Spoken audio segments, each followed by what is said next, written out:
ошо платинаны барып обслуживать ете турган жол бар экен. Мен аларга чын айтканда барып көргөн жокмун. Мына биздин госрегистрлер айтышты, туурабы?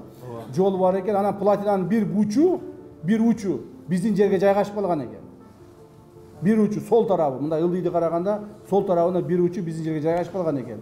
Ошол жерден булар 100 гектар жер сурады эле.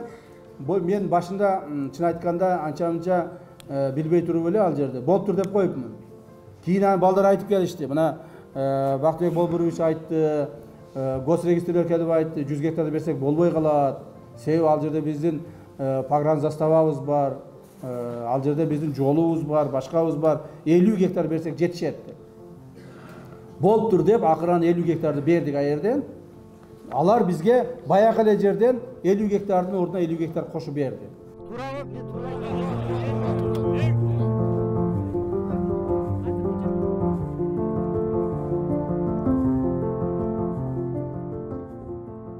Bizim maldarыбыз жайытта жүргөн малдын бардыгы ошол көлдөн барып суу ичет. Эгер Өзбекстан чачканы берип жиберди деп атат, чачканы берген болсо Өзбекстан быйыл тоспойттур, эмне жыл тоспойттур. 5 жылдан кийин 10 жылдан кийин тосушу анык.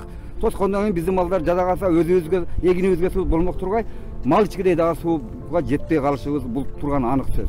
Ошон үчүн биз чачканы бергенге да каршыбыз и bir жактан 50 гектар жер бергендигине таптакыр каршыбыз. Туурабы? Не туура?